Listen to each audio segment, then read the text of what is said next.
Welcome to Leverage to Build Wealth, where we discuss and educate entrepreneurs, mortgage, real estate, and financial service professionals on how to leverage tools and other people's experience to truly leverage to build wealth to create the lifestyle and legacy you desire. Hello, welcome to today's episode of Leverage to Build Wealth. Today we've got Alan Christian, who has his own team, the Alan Christian Mortgage Team with Summit Lending. And he's based in Roswell, Georgia, but licensed in multiple different states. Anyone who's been in the mortgage space knows this man. He is a pillar of just genuine connection. He's a strength to not just the industry, but I'll just say to humanity. You know, he's a strong Christian who loves connecting people and helping people sincerely from his core. And the reason why I really wanted to have Alan on is because any interactions that people have with him, you can see this very, very easily online, are authentic, they're real, and you know that you matter. And in a world right now where there's so much conflict and weirdness going on, these shining lights shine brighter. And I wanted to be able to help showcase Alan. Alan, please tell us about yourself, your career background, but more so about the man, and then we'll let this grow organically for our meeting. Thank you very much, sir. Man, I thank you for having me here. Just super honored. Love what you're doing. When I got the message from you, like, oh, how just this is great. And it's just the thing I love about it is just, and what I love about doing podcasts, it's just two guys having a conversation. And anybody else that watches it, you know, the goal is you feel like you're sitting at the table at the campsite or whatever. We're just kind of talking together. So, yeah. Georgia born and bred. Dad's a retired dentist and also Army officer. I bleed red, white, and blue. Love America. Love being from the South. I got into real estate out of college. I was a realtor for a very short time, then got out. Then when I bought my first house, it was a great experience. And I was working for a smaller company at the time, actually in the gun industry, which is kind of crazy. Really? But I was getting ready to make a transition, and a friend of mine said, Alan, you're great with people. You're great with numbers. You ought to look at the industry. Got hired at a place in Atlanta, one of the top companies here. Got trained there, was there for a couple of years, phenomenal experience, and then went out on my own. And also a real estate investor. I'm more kind of on that, you know, when we use the term financial advisor, mortgage advisor, mortgages are just one piece of the portfolio. And I look at it on a much, much bigger scale as far as what we do. But, you know, after I've been in the industry now 25 years, and it's kind of hard to believe that. But I remember early on saying, you know, I want to do something to where I'm that guy in the community that everybody goes to. They know he's the guy for anything you need. He's the trusted friend, neighbor. You see him over for dinner, you do whatever. Almost like George Bailey from It's a Wonderful Life. And son of a gun, if I blinked and all of a sudden I feel that. And it's not about the money. I'm a capitalist. Let's don't get me wrong. No. I'm in business to make money, but the money issue is not what matters. I'm also a farmer, and I plant seeds and I plant into different fields, and I don't know where it's going to come up. But the pool of my life right now, and it has been for years, but it's gotten even more so as I've gotten, you know, through much more experiences of life, is how important each person around us really, really is. The guy sitting 3 feet away that sometimes is invisible. He's lived his life for 5 days and maybe nobody's ever said hello to him, and just letting people know that you are important and you matter. And maybe my little small world of how I live my life on a day-to-day basis when I meet people, or as I'm trying to share or make maybe a bigger platform kind of like this, or just share some of my fun stories of people I meet. You wonder, does it make a difference? And I didn't think it did, but it actually is making a small difference. And I hope to grow that a little bit. But it boils down to each person actually are special in their own way. So that's kind of where it is right now. You know, I really appreciate you sharing that, Alan. And I would be remiss if we didn't acknowledge, you know, I think it's a big part of your core beliefs. Oh, yeah. Yeah. when you have a strong faith in the master and you really understand Yep. how people can change. We And are not defined by our past. no, not at all. And Yep. we're always one decision away from greatness. Yes. And no matter how, no matter what someone's going through negatively, as a matter of fact, I often find that going through the negative is when you see God the brightest. Oh yeah. Mm. Sometimes that's how it is. And it's interesting, as you mentioned, going and connecting with people and you never not knowing. Uh, Someone may be going through hell figuratively through their life for a variety of different reasons. Yep. Unbeknownst to you, they may be a top performer on the outside. On the window dressing, everything looks great. Hallmark card, Hallmark special, everything looks great. But internally, for whatever reason, and those reasons can vary as the grands of the sea, but you're connecting, you're reaching out to them and just giving them that grace and that love and just loving on people. It's one thing you mentioned all the time in your post. I just want to love on people. And it's amazing how that is a force multiplier. You Oh mentioned yeah. farmer, right? And not knowing. Yep. Well, here's the thing: you plant corn, you're going to grab corn. A tomato is not going to come from a corn seed. But the thing is you don't know. Like you can plant something in the perfect soil, give it the best water, and it's got the best light, and it's still damn thing still die. You're Right. like, and you can have something that's on rocky ground, rocky soil, yet blossom. And whenever I think of different people who have impact in my life, whether they're closely associated with me or they're from distance, and I see them on Facebook or different other aspects, you can tell the difference between fake, Oh yeah. still dressing, people shaking their butts on TikTok, Totally. and they're Totally. influencing people. And then you can see people who are really connecting and they get it. And Alan, that's one thing that stood out Right. about you. Even though I don't know you personally, I know you through watching, and I think that God's able to communicate and recognize, and people who have discernment can tell um, if something is real or not. And especially in a world right now where there is so much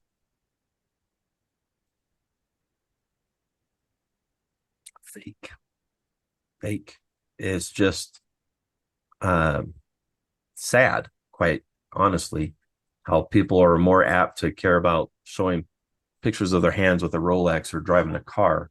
Oh And they yeah. think that's what really matters. It's like, wow, you really. Now, don't get me wrong. The whole intent of this podcast is called Leverage to Build Wealth, but wealth is more than just assets. And I have seen people who have a tremendous amount of assets, know some billionaires who just don't get it, or those who do, who do really well, and they realize, hey, this is just a tool to be able to help others. And And I'm a steward. I'm just a steward of it. And it's exactly. just it's a tool to bless other people around me. Yeah. Well, Alan, I want to dig deeper on you, because, a lot of people that don't, especially being teenagers and going through life, there's usually reasons that, things tweak. You mentioned your father. I know from seeing online, you mentioned that your father passed, Hmm. it meant a lot to you. I remember seeing those posts on Facebook and your tributes to him. What kind of people in your life, that in your past that had an impact on you where you're like, you know what? I want to do that. I see that example. I want to have that. I want to be that. Could you share and honor some of those people in your life that have helped you become who you choose to be? Wow. Gosh. My dad was real hard. I mean, I'd say he was a hard ass. But it's almost like the Johnny Cash song, A Boy Named Sue. Now that he's passed away, the relationship was not great because he was just hard from that generation. But the things he taught me by being tough, I didn't realize how important it was till now. Um, my grandmother was probably the rock in my faith from the time I was a little kid, going to see her, going to church, or bringing the Bible out, praying, teaching me about money at a little kid. I would show up for the weekend. She'd give me a dime or a nickel when I would earn stuff throughout the weekend. And on Sunday, she'd pull it out. We talk about the offering. We talk about the tithe. We talk about what I'm going to invest and then what I'm going to enjoy and share with people. And that was a huge point. I had a band director.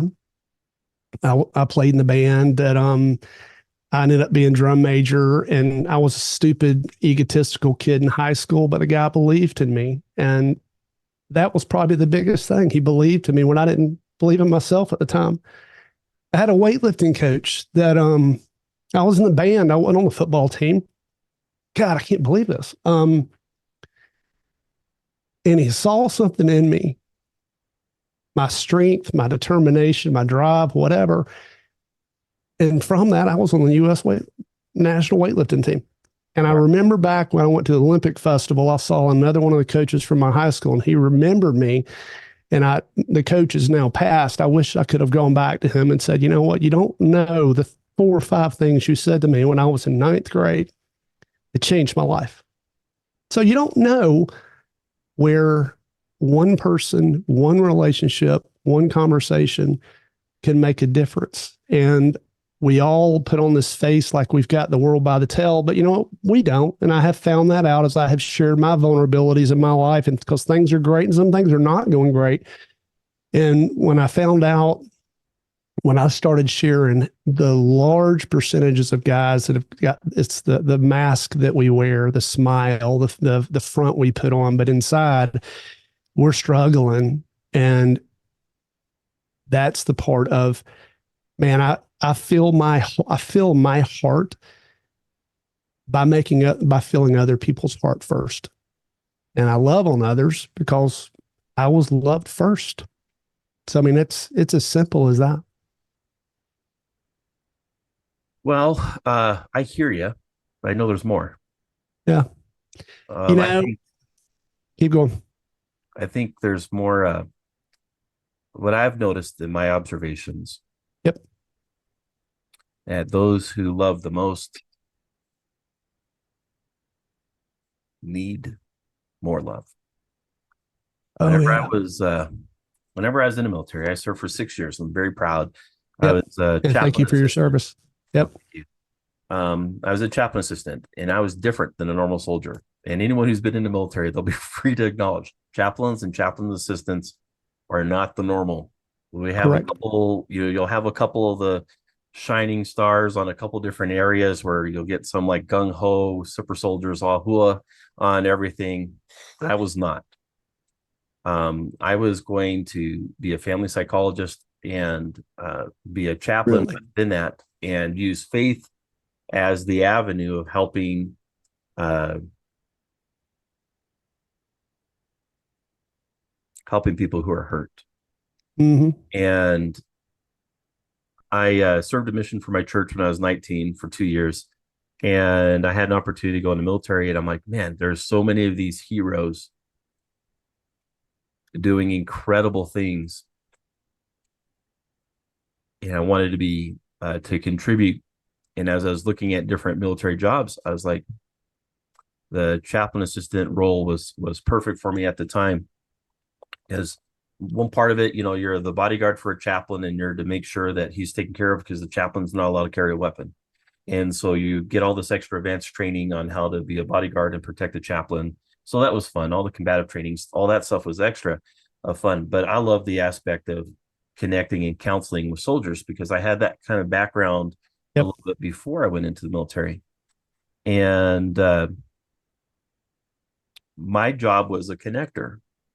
My job was to go through, when I go to a battalion or go anywhere, my job was to walk around and hope that God would bring me to someone to find out where they're hurting and then just talk with them. And so it was known in the brigade and the different battalions, like, hey, if Bustino is coming by, just let him be, let him do his thing. And if he's asking for one of your soldiers to talk, they had to let him go to talk Got with it. him.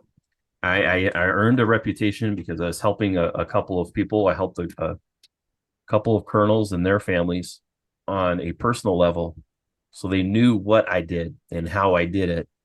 So whenever they saw me go through the area, they kind of knew, hey, good is happening in my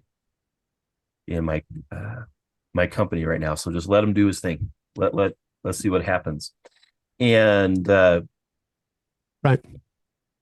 I had to go by that internal feeling, that internal gauge, and say, hey, what's going on? And you'd see sometimes these soldiers that are like the guys, the machos, and they're laughing, or everything on the outside looks fine. But then every now and then I feel like you need to talk to him because there's something that's not right. He needs to let something off his chest. So it just hit me as looking at you and looking in my background. You see that deer right there? Yeah.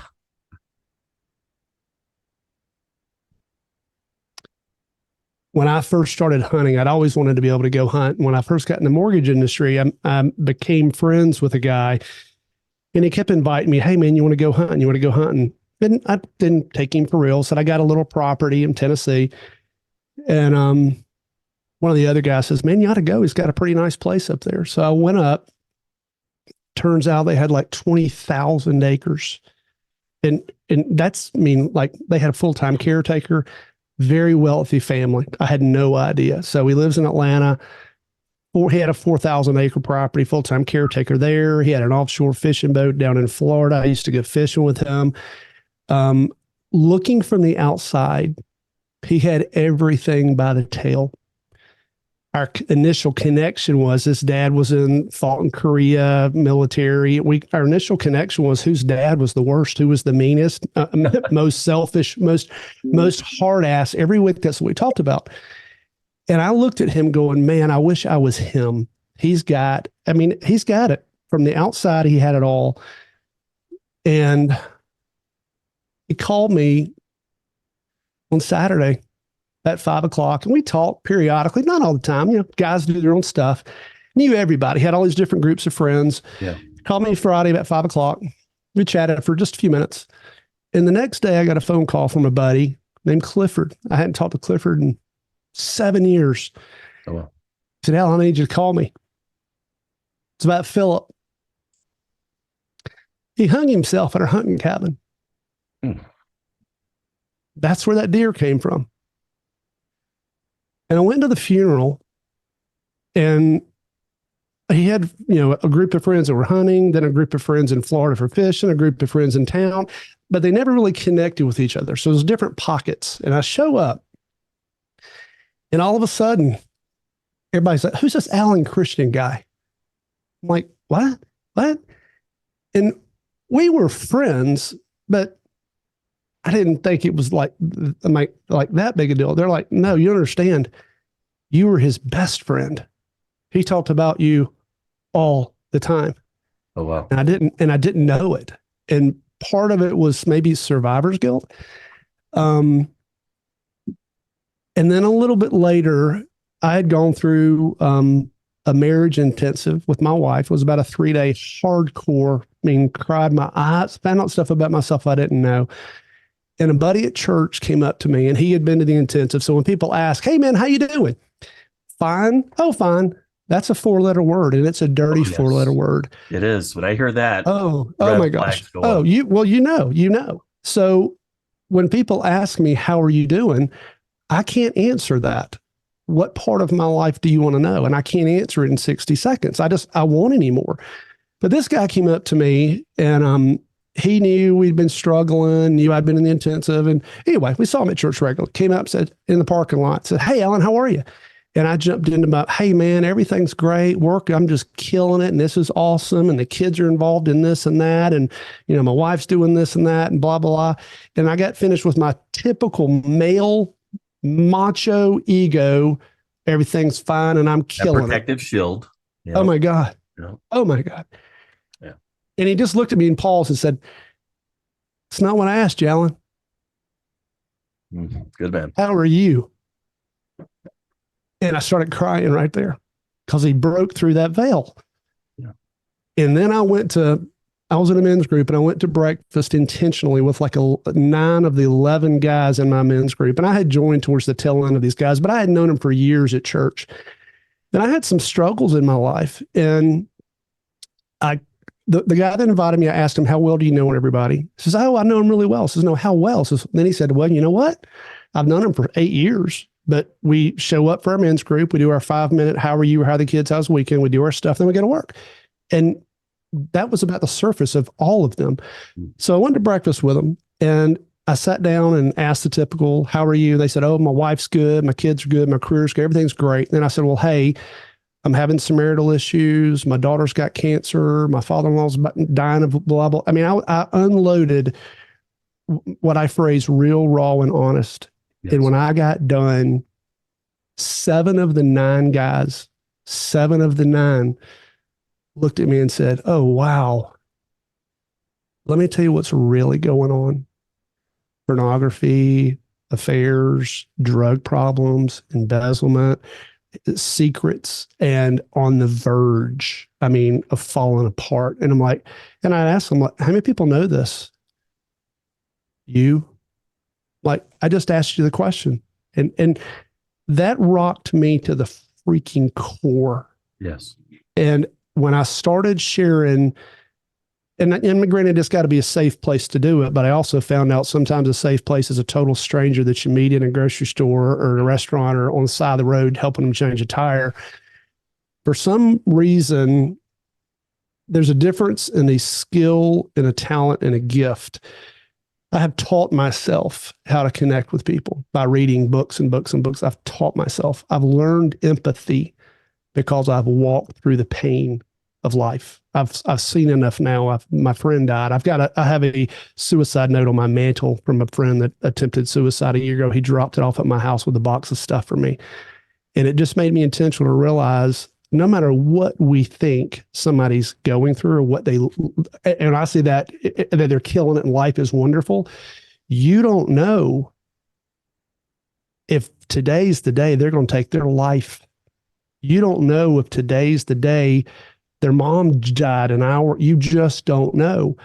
And I knew how bad I was hurting at a certain point in my life and how some people reached out, called me, random folks out of the blue, said, "Man, I don't know why, but I just had an urge to call you. Hadn't talked to you in a year." Yeah. I'm like, today was the day I needed your call. Turned off work and I took an hour. So it made me be so much more intentional to say, if I can be a light in somebody's life today, maybe I'm the only person that says, "Man, it's great to see you. I don't even know you. I love your hair, love your shirt, love your hat. Can I open the door for you? Oh, can I get this for you?" If I can make a difference in somebody's life, that's what I want to do. And, we're not defined by our past, what we've done in the past, who we are. None of us are perfect by any means, but there's still greatness in each of us. And sometimes it just takes one person to say, "Hey, I see you. I see you. I recognize you." I put my phone down, I put everything down, and for 60 seconds, and I have, for whatever reason, it's a gift. I can meet a total stranger now. And I think it's because they feel my heart of being totally humbled with them, that I don't care. I joke that I know the stripper and the drug dealer and the preacher and the judge, and I know everybody in between. And why is it that I can connect with every one of them? Because I have had friends. All of those people have been my friend. So I can relate from every avenue. And I thank God for this, the good phases of my life and the bad, because it's taught me to realize how important and how special everybody is. So my purpose each day, I need to make money, but the money thing is the money monkey's off my back for that, because I have found out that from a business perspective, when I was, you got to make so many calls a day, you got to do all these business sales tactics. And then I realized, wait a minute, I went fishing yesterday, or I went to this small little town and pulled off on the highway and grabbed lunch. And the couple at the table next to me, I said hello to, they said hey back. We talked during lunch, small town. Then they invited me to come over for dinner. Oh, wow. And I went. And there were, 18 people there from their family. And during that meeting, come to find out one of the couples was getting married. I wound up doing the loan for them. The couple that invited me were older, did a reverse mortgage for them. Another couple's moving to Florida. I did a loan there. Then I refer, and I'm like, wait a minute. This is not sales. This is not. So I have fully embraced in the peace that has come by, it's not about the sales. It's about planting seeds in people's lives. And yeah, I'm in the mortgage business. I'm in the real estate business. But I found out if I can love on you and you can find out who I am and what I stand for, and what I believe in, that's going to be attractive enough for you to say, Yes. no, wait a minute, what else do you do, Alan? And then when I say, oh, you're in the mortgage business or you're in this, it's a complete flip. I wish I had truly embraced it 20 years ago, 25, things you don't know when you don't know. Yeah. But it's been life-changing. And it's a part of my mission to share that. Well, that is wonderful. And I think, you mentioned earlier, you're in your third phase of life. And I'd like to hear you talk about that a little bit later. I do feel that there are phases of our maturity, Yes. of where we, the scriptures mentioned, whenever I was a boy, I played with toys, but now I'm a man, and I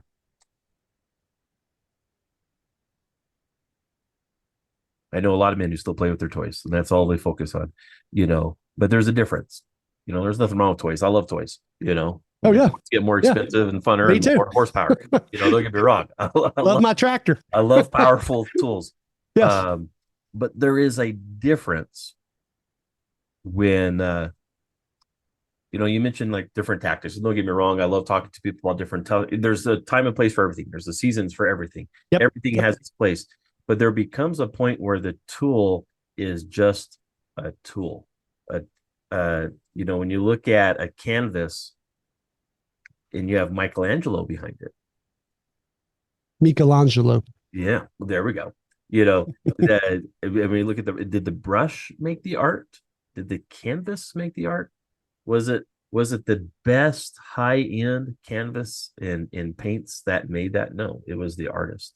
And right. As the artist matures, so does the art. And so I look at our careers, as we're master craftsmen. And some people, you have to start as a journeyman. You have to start somewhere, and I understand that and respect that as well. But my father was a master craftsman. He was a mechanic for well over 40 years. And he looked at his career as a craft and a skill and how he honed in on things. And so one of the things I love about talking to someone who's been in any industry for quite some time, and they look at their life as a craft, their perspective on life is a lot different. Oh, yeah. And their value is much greater, on what they do and what they bring to the table. And I would venture to say, because part of my internal things, I've been going through some things with my Heavenly Father and asking, because everyone's going through times and seasons for whatever those are for them. And I'm like, I want to be a better instrument for my Father. I want to be better for myself, my family, but I want to be able to connect with people more. I want to have a life filled with more purpose. Don't get me wrong, transactions are important. They're nice to get things, done. Oh, yeah. Yeah. But I want to be able to go into a room like it was, in other aspects, and be able to just fill the room and be able to know, who can I help, however that may be. And the more I realize that, the more I have felt convicted that I need to acknowledge God in my life more. And so, and even in Honest Channel. And so, yes. To that point,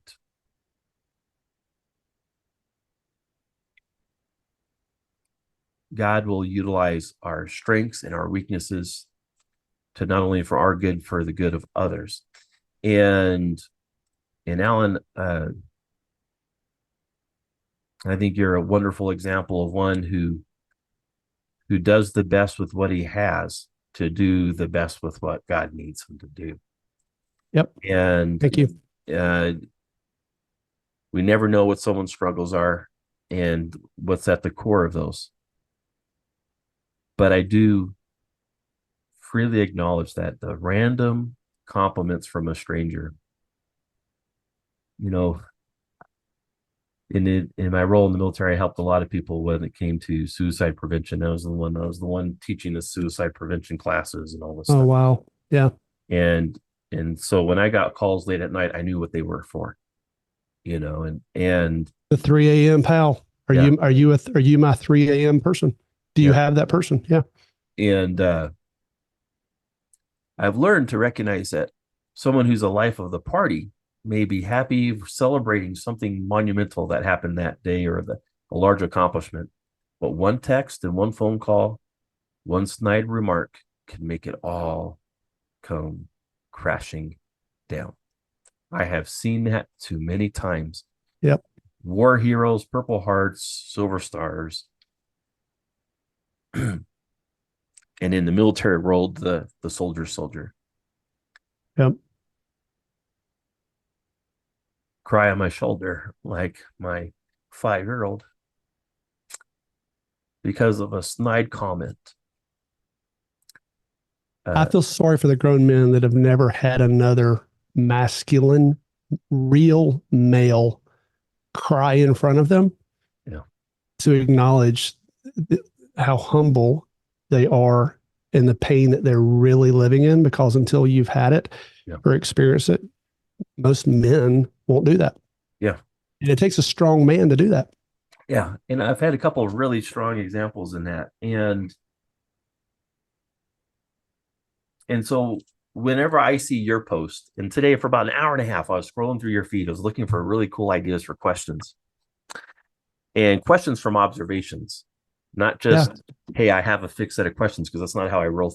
I very dynamic in that regard. But as I was going through, in addition to seeing that prick of a rooster, Fred, that if he was my rooster, and I've had multiples, I would have launched him like a football, coming at me. But when I see your interactions, you can make anything a life lesson to share, from talking about your chickens and going to the zoo, visiting people in a restaurant, being on the flight. Oh yeah, that was such a good one. Anything a powerful moment. And that is an art, my friend, that I want to grow into even more so. And my kids get annoyed by me sometimes. They're like, Dad, everything's a lesson. I'm like, wait, but it is. Like, well, I'll tell you, I used to get put down for that. Everything's not a lesson. Yes, it is. Yeah, it is. Yes, it is. You may not like it, but you're going to hear a 30-second message because you don't get it now. But 5 years from now, my son started basic training in the ROTC in college, and he sent me a message, and how easy it was and everything. The pain everybody else was going through. Dad, you taught me all that stuff 10 years ago. I was crying inside. It was a life lesson, but I got put down for it. And it is. Everything can be a lesson, because if somebody else can learn through what we've gone through to benefit them, take 30 seconds and share it. That's cool. On a different note, when we're talking before we started, I was curious about you had this reel where you had a fireman's hat. And I'm like, you're a volunteer firefighter or something? I wasn't sure. And I wish they still had it, because I would. You expressed something that I thought was really neat. And as soon as you expressed what it was, all these ideas kind of flooded through my mind for things that I can do in my community. Okay. Based on what you were sharing. It's amazing how that works, right? It's like, now that the door's open, God can share. God can't fill an empty cup. Like we have to, dump it out, open the door so you can come in. And you shared something. I thought that was really neat. So with that, I want to ask you the same question I did at the very beginning, and you respond accordingly. However you fit. But I saw this reel where you're on top of a roof, you're wearing a fireman's hat. What's going on? What's your role with that? And why did you do it? Uh, the Roswell Citizens Fire Academy is a 10-week long program that gives you a look behind the scenes of what the firefighters do in our community. And I've always respected what they do. Our public servants that are, I mean, they sign their life away. In essence, the same thing as the military. They're walking into a burning house to save me, and I wanted to see what they did. So we got to see all the leadership, all of the different roles. But the main reason I did that was because it's the community that I live in, and I want to know as much as I can about the community, but more importantly, about the people that are there behind the scenes. And it was the thing that was shocking is my sister was staying with me during that 10-week course, and we had to call the paramedics in, and the guys showed up, and I knew several of them because of that academy and just meeting folks in the community. And it made me a better citizen, made me a better American. It made me appreciate my community and appreciate the people more that are serving us around us. Sometimes you feel like you live in a little bubble, but it was so much better than I had ever thought it would be. I learned so much, but the camaraderie that they have together, but more importantly, it just made my community feel more real, and I was more a part of it. Was that kind of what, I mean, I don't even remember what I told you. I don't even know. You also mentioned how you did that with the police. Oh, I did. I sure did. I did. The police, the police have a citizens academy as well. And I've done the same thing. And I love what they do. And same as the military. I did not serve, but my dad did. And somebody they've devoted their life to public service, and truly some of them are in harm's way, and they're willing to walk into a house to save my life, or come, I want you on that wall. I need you on that wall. I want to know who these people are, and I want to appreciate them, and I appreciate them more so because of it. Now I want to state some of my observations. I know we got like 15 more minutes, but still, I want to point out some observations for those who are listening to this. Like, why the hell, man? I don't got time for that. I want people to really understand where you're playing 4D chess, people are playing Connect 4. And you're doing it because you want to, not because it's a strategic maneuver. And again, going to the topic of times and seasons, there are people who are grinding and they're just trying to make ends meet, and they're like, I don't see how I can have time for that. And I get that. And there's times and seasons, and you're at a time in your life where you're looking for things that are more fulfilling, and because where you're looking for them, you see them. And ironically, if you had like the I don't want to sound condescending, but the lesser mentality of trying to make the ends meet, you wouldn't see the opportunities that bring abundance. Right. And they build real wealth, both not just financially, but everything. I think wealth goes in so many different directions with that. But when you're talking about how it was wonderful to connect and know these people and know I'm part of this community and to build help. And right now, in a world in our industry where everyone is thumping their chest about who I am on social media and the social media currency and all this. And I get it. There's a place for it because people can't go to you if they don't know what you do. And one of your best friends, Jason Frazier, is one of the great advocates of understanding of how he's the man. How that's important, right? And I've had him on the show and why that's important. But he's also very big to talk about that's only a small percentage of what you're posting, right? People got to know what to do, but the thing is people care about who you are, and this is where you are the best shining example that I see in my feed, of knowing who you are. So when they need what you do professionally, right, you're the obvious choice. But what's interesting is right now, because the pie is shrinking, the table manners are changing, and it comes to our industry. Those who understand the power of truly connecting with people on a level that goes beyond transactions. And they understand in their perspective somehow how we're all connected at some point. There's a master plan, whether or not we understand it or believe it, there is one. There's a God, whether or not someone believes in him or not. Yep. And that there are things at play, influences, energy at play, whether or not you want to acknowledge it. And your head in the sand doesn't make it go away, but those who have a way of tapping into and recognizing, connecting, will have a life that is more fulfilling and more abundant, and ironically, more opportunities magnetized to you. You mentioned attracting. Alan, you're a magnetizing individual. There are things that, and it's amazing how in this time of the world's history, how I think individuals like yourselves and what I'm aspiring to be better at will be more magnetizing as the world goes on. And from the people who are more selfish and more pounding their chest, yep, there will be a more of a divide. And I just wanted to thank you and for being that example.